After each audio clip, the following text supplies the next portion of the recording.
Welcome to today's talented detective.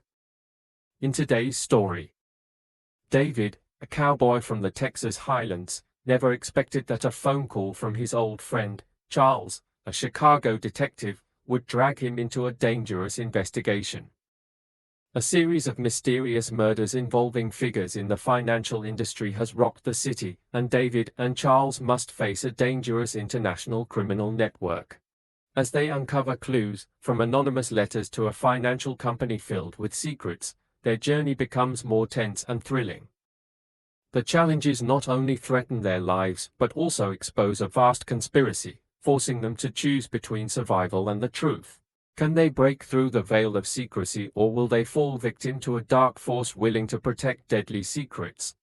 Chapter 1: Invitation to Chicago. David, a tall, proud man from the Texas highlands, is used to peaceful days under the cactus and tumbling among the cattle. He never thought that one day he would set foot in Chicago, a city as noisy and chaotic as the constantly moving waves. It all started when David received a message from his old friend, Charles, a detective in Chicago. In the urgent letter, Charles described a mysterious case that puzzled him. "David," Charles wrote, "I know you are the only one I can trust. I need your help." Without hesitation, David decided to leave Texas to find out what was going on.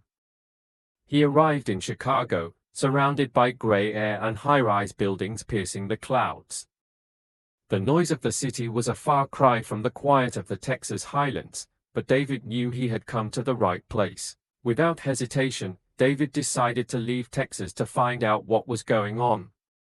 He arrived in Chicago, surrounded by gray air and high-rise buildings piercing the clouds.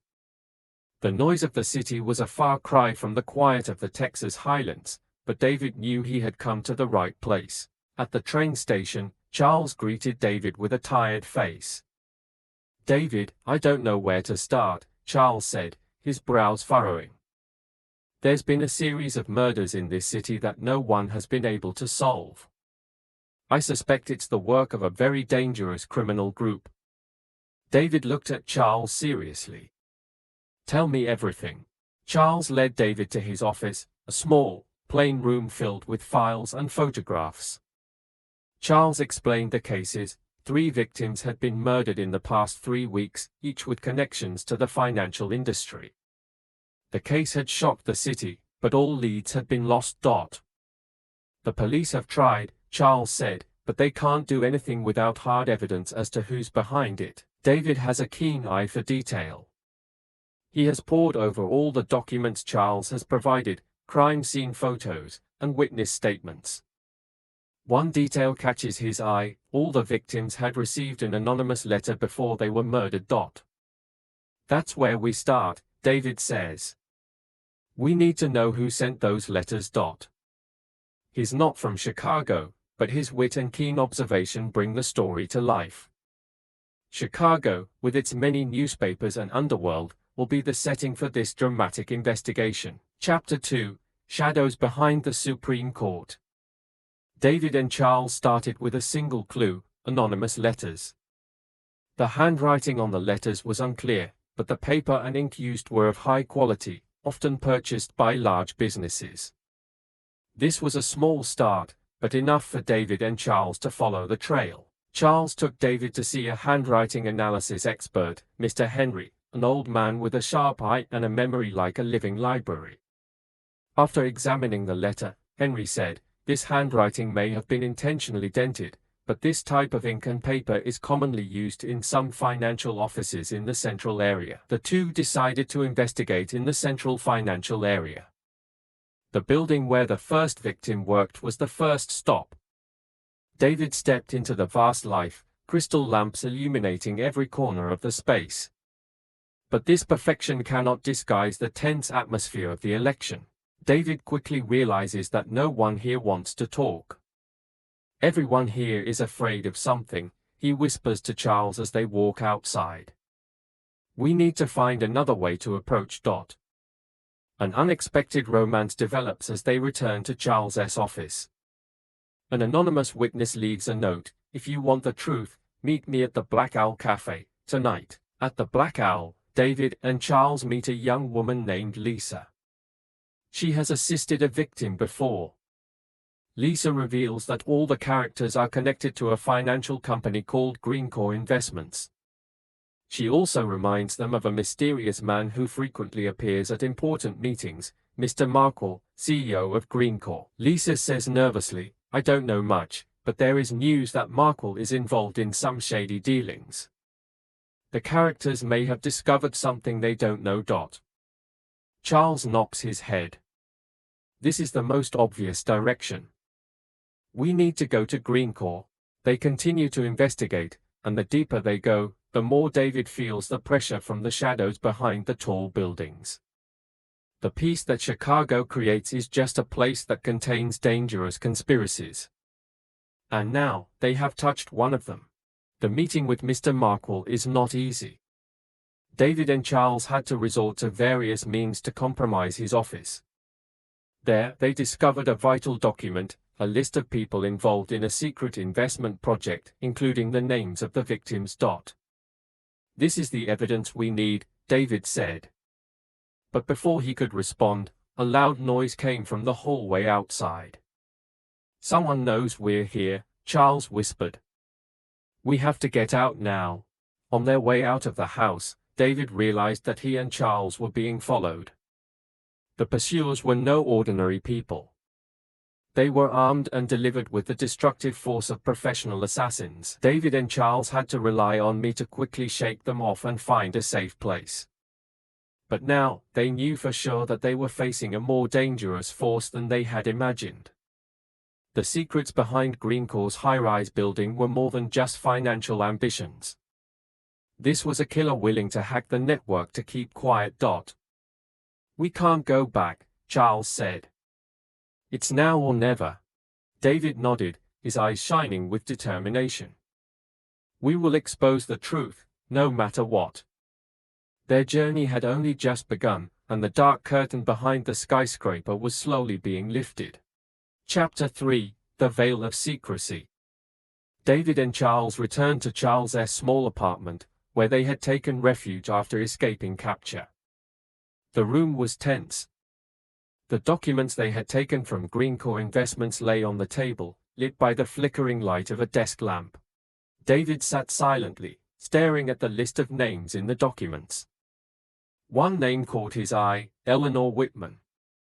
She was Greencore's vice president of finance and one of the people involved in the suspicious transactions. She could be the key to unlocking everything, David said. We need to see Eleanor. Charles frowned.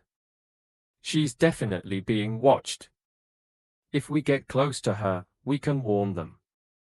David shook his head. We have no choice. She's the only one who can provide more information. David and Charles began to follow Eleanor, looking for an opportunity to approach her. They find out that she frequents a posh club called the Sapphire Lounge every Thursday night. That night, they disguise themselves and enter the club, blending in with the crowd.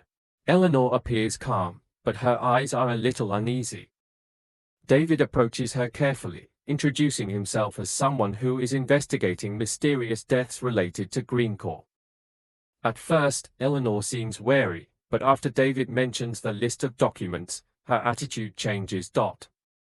We can't talk here, Eleanor says quietly. Meet me at Millennium Park at midnight. At Millennium Park, Eleanor tells them what she knows. She reveals that Greencore is using investment funds to launder money for an international criminal organization. All the victims are people who have discovered the truth and intend to report it. I've wanted to get out of here for a long time, but I know I'll be next if I speak up, Eleanor says, her voice trembling. You don't understand how dangerous they are. David gently placed his hand on her shoulder. We understand, and we will protect you. But you need to help us gather enough evidence. Eleanor nodded, agreeing to cooperate. She promised to give them access to a secret server that contained all of Greencore's financial records. But you have to do it quickly. If they find out, we won't get a second chance. David and Charles had planned to break into Eleanor's office to access the server. But when they arrived, they realized that things had not gone as planned. Eleanor's office had been ransacked, and she had disappeared without a trace. On her desk, a piece of paper was scrawled with the words, "Be careful. They are watching." David clenched his fists. We were one step ahead. But this just confirms that we are on the right track. Charles looked at David, his eyes worried. If Eleanor is captured, we must act now. Otherwise, everything will collapse. As they left the office, David and Charles were stopped by a group of strangers. One of them, a tall man with a cold face, stepped forward. He calmly said, "David, Charles, you two are playing a dangerous game. If you don't want to end up like the others, stop before it's too late." David was not afraid. He looked straight into the man's eyes and said firmly, "If you think you can threaten us, then try." The man sneered. "You will regret your stubbornness. This is not a fight you can win." The group disappeared into the night, leaving David and Charles standing in the middle of the deserted street. Charles sighed. "They are not joking, David. We are facing a great force." David nodded, his eyes filled with determination. "We can't back down. Just a little more and the truth will come out." Back at the apartment, David opened the files and searched for any remaining clues. He discovered a crucial detail: a major transaction was taking place this weekend, and the location was clearly marked in the files. "This is our chance to catch us in the act," David said. "We need to be prepared." Charles agreed. But they both knew that this time, they would face greater danger than ever before. The people behind Greencore would stop at nothing to protect their secret. With determination and courage, David prepared for the confrontation that he knew would change everything. Chapter 4: A Dangerous Game. David and Charles spent days studying the documents, preparing a plan to break into the transaction location listed in the file. It was an abandoned warehouse in the port area, where no one would pay attention. According to the information in the documents, the transaction would involve a large sum of money and important documents related to Greencore's money laundering operations. "We'll need a van to blend in," Charles said. "If they find out, it's all over right here." David nodded. "We have to be quick and precise. I'll go inside to find the documents, and you stay outside and be ready if anything happens." Charles was nervous, but he knew that David was not easily swayed. "Okay, but be careful. We don't know how many people are inside." That night, David and Charles arrived at the warehouse in an old van. The surrounding space was dark, with only the dim street lights in the distance. Shadows moved faintly inside the warehouse, along with the sounds of talking and trucks parked nearby. David disguised himself as one of the delivery men, carrying an empty container. As he entered, he tried to stay calm, observing his surroundings. There were about a dozen people in the warehouse, all wearing dark clothes and carrying weapons. In the middle, a large table was placed on which was a metal briefcase and a series of documents. David pretended to walk through the central area, but his eyes did not leave the briefcase. Suddenly, a large man blocked his way. "What are you doing here? Don't you recognize me as a team member?" he said suspiciously. David quickly replied, "I'm new here. The captain told me to bring this container." The man stared at him for a long time, then nodded and let him go. David breathed a sigh of relief, moving closer to the central area. He recognized one of the men there as Markwell, the CEO of Greencore. Markwell said in a cold voice, "Make sure to leave no trace. This transaction is the final step to clean everything up." David knew he didn't have much time left. He had to find a way to get the briefcase and escape without being detected. While the others were busy discussing, David quietly walked towards the briefcase. But before he could grab it, a phone rang from his pocket. All eyes immediately turned to David. "Who are you?" Markwell shouted, his sharp eyes staring at him. With no other choice, David quickly punched the nearest person, giving him the opportunity to grab the briefcase and run outside. Gunshots rang out as the people in the warehouse gave chase. Charles, who was waiting outside, started the truck and shouted, "Hurry up, David!" David jumped into the truck as bullets whizzed by. The truck sped off into the darkness, leaving screams and headlights in its wake. Back in the safety of their apartment, David and Charles opened the briefcase. Inside was a large amount of cash and documents detailing Greencore's criminal network.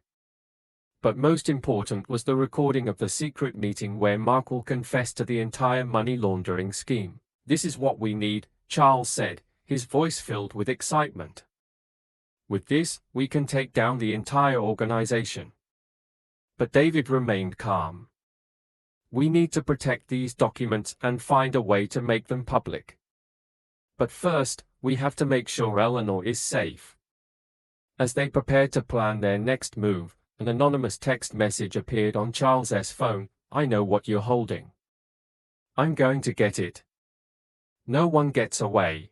David and Charles looked at each other, realizing that this war was not over yet. The people behind Greencore will not give up easily, and next time, they will come with all their might. "We have come too far to turn back," David said, his eyes determined. "This time, we will finish it all." Little did they know, the enemy had prepared a deadly trap, and what awaited them would test both their courage and their wits. Chapter 5, The Final Confrontation. David and Charles know they can't wait for their enemies to make the first move. After the threatening message, they decide to act immediately. Charles contacts an old friend in the Chicago Police Department, Detective Olivia Carter, who is known for her integrity and fearlessness. When they meet Olivia, they present all the evidence they have collected, the briefcase, the documents, and Markwell's recording. Olivia immediately realizes the importance of this case. "I'll mobilize my team, but you need to be careful. They're not easy to deal with," she says. David proposes a bold plan. "We'll use the briefcase as bait. If they want it back, let them show themselves." The location chosen for the ambush is an abandoned parking lot on the outskirts of the city, which has enough space to set up traps and control the situation. David and Charles set the briefcase in the center of the parking lot, under the dim light of a street lamp. Olivia and her team hid in the shadows, ready to act. Around midnight, a convoy of black cars appeared, silent but menacing. A group of men got out, led by Markwell.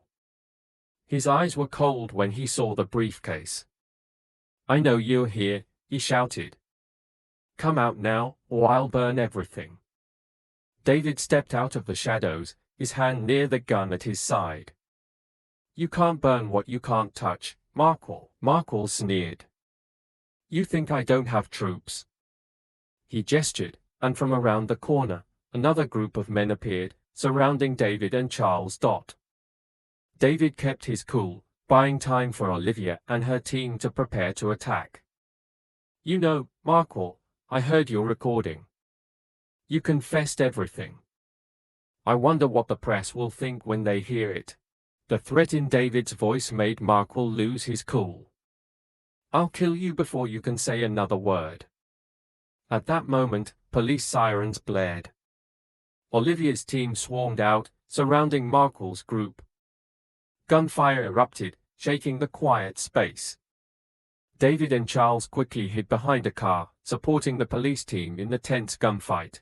After a fierce fight, Markwell's group was subdued. Markwell tried to escape but was stopped by David. He used his own gun, pointing it at him. "It all ends here, Markwell. Say goodbye to your freedom." Olivia handcuffed Markwell and put him in the police car. As he was led away, Markwell roared, "You think you won? We're just a small part. This network is bigger than you think." David didn't answer, just watched the police convoy leave, taking Markwell and his subordinates with him. With the evidence provided by David and Charles, Greencore was exposed to the public. The authorities launched a comprehensive investigation, bringing down the international criminal network behind the company. Eleanor, who had been held captive by Markwell but was rescued by Olivia in time, thanked David with tears in her eyes. "If it weren't for you, I wouldn't have survived and the truth would have been buried forever." Charles put his hand on David's shoulder. "We did it. Even though we were small people, we made a big difference." David smiled, but his eyes remained thoughtful. He knew that the world was full of other dark shadows waiting to be exposed. David left Chicago, returning to his Texas highlands. On the long drive back, he thought about the recent events. Although his life had belonged to vast green lawns and endless skies, perhaps somewhere in the future, there would be another call for help that would lead him to new adventures. Against the crimson sunset sky, the silhouette of the cowboy became stronger and more determined than ever. David's journey had just begun. Thanks for watching my video. If you like it, please like and subscribe to the channel to wait for the next detective video.